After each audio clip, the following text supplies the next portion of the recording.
ఓం నమః శివాయ. ఓం నమో నారాయణాయ. కర్మ నివారణ నరదృష్టి నివారణ కాళభైరవాయ నమో నమః. ఓం దిగంబరాయ విద్మహే సింహవాహనాయ ధీమహి తన్నో శ్రీ స్వర్ణాకర్షణ కాళభైరవ ప్రచోదయాతు. హరి ఓం. మా ఛానల్కి స్వాగతం. చూస్తున్న వీక్షకులకు ప్రేక్షకులకు ప్రియ కాళభైరవ భగవద్బంధులకి స్వాగతం పలుకుతూ మమ్మల్ని ఎంతగానో ఆదరిస్తూ ఉండబడినటువంటి ప్రియ సోదర సోదరీమణులకు స్వాగతం పలుకుతూ అందరికీ మకర సంక్రాంతి పండగ శుభాకాంక్షలు. అందరికీ ఆ మకర సంక్రమణంలో ఏడాది తర్వాత రవి భగవానుడు మకర రాశిలో సంచారం చేసినప్పుడు అందరికీ శుభాన్ని జయాన్ని ఆయురారోగ్యాలు ప్రసాదించాలని మనసారా కోరుకోవడం జరుగుతుంది. అలాగా 16వ తారీఖు నుండి 16/1/2025 నుండి 31/1/2025 వరకు పుట్టినటువంటి వారందరికీ కూడా ముందస్తుగా జన్మదిన శుభాకాంక్షలు. గతంలో వివాహం చేసుకున్న వారికి వివాహ వార్షికోత్సవ శుభాకాంక్షలు. ఈ వీడియో మీరు చూస్తున్నారు అన్నట్లయితే కాళభైరవ స్వామి వారి యొక్క ఆజ్ఞ మీ పైన ఉంది అని చెప్పి మీరు గుర్తు పెట్టుకోగలగాలి. అంటే కాళభైరవ స్వామి యొక్క ఆశీస్సులు మీ పైన ఉంటేనే ఇన్ని లక్షల వీడియోల్లో ఈ వీడియో చూసే భాగ్యం మీకు కలిగిందని. అలాగే కాళభైరవ స్వామి వారి యొక్క మంత్రనామ జపం చేసే సమయం ఆసన్నమైంది కనుక కలియుగ కాలంలో కష్టాలను, నరదృష్టిని, శత్రు ప్రభావాలను, తాంత్రిక ప్రభావాలను తొలగించుకునే సమయం ఆసన్నమైంది అనేది చెప్పి మీరు గుర్తుపెట్టుకోగలగాలి. ద్వాదశ రాశుల్లో గ్రహ గమనాల్ని ఒకసారి వీక్షింపచేద్దాం.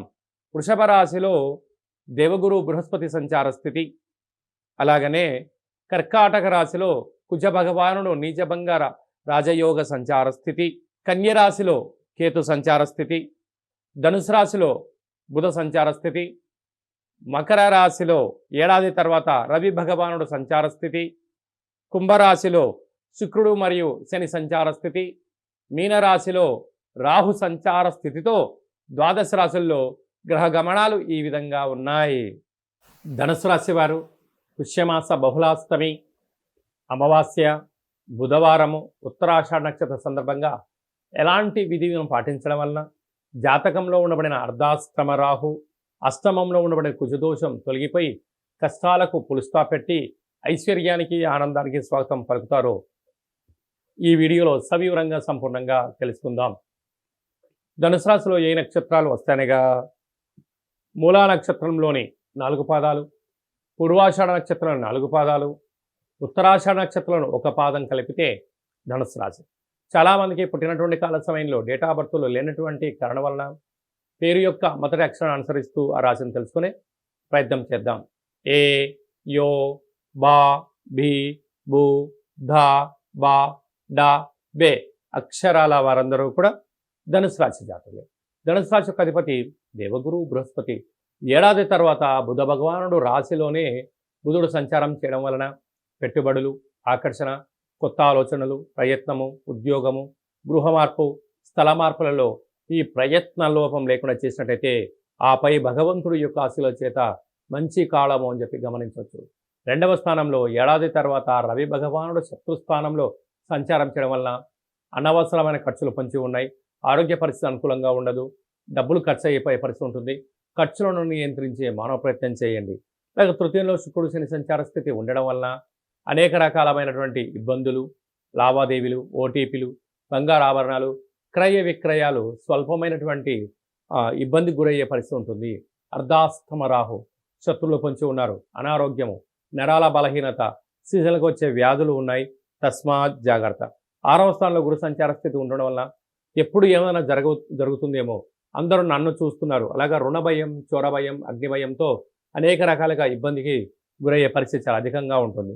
అలాగే అష్టమంలో కుజ సంచార స్థితి ఉండడం వల్ల కొద్దిపాటి గ్రహాలు కూడా పెద్దగా అనుకూలించే పరిస్థితి లేవు కనుక మీ జన్మ నక్షత్రం రోజున అష్టమి అమావాస్య తిథులు ఎందున ముఖ్యమైన పనులు పెట్టుకోవద్దు. రాతకోతలు కానీ, లావాదేవీలు కానీ, ముఖ్యమైన పనులు, సభలు వాయిదా వేసుకుని ఉత్తమోత్తంగా ఉండాలి. వాహన ప్రమాదాలు పొంచి ఉన్నాయి. తస్మాత్ జాగ్రత్త అని చెప్పి జ్యోతిర్విజ్ఞానం తెలియజేస్తుంది.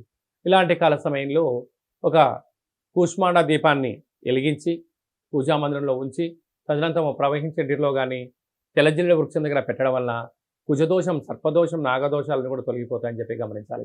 ఈ వీడియో మీరు చూస్తున్నారు అన్నట్లయితే కాళభైరవ స్వామి యొక్క సేవకు సమయం ఆసన్నమైందని, కష్టాలకు ఈ రోజుతో పులుస్తా పెడుతున్నారని, ఐశ్వర్యానికి ఆనందానికి స్వాగతం పలకబోయే సమయం ఆసన్నమైందని చెప్పి గుర్తుపెట్టుకోగలగాలి.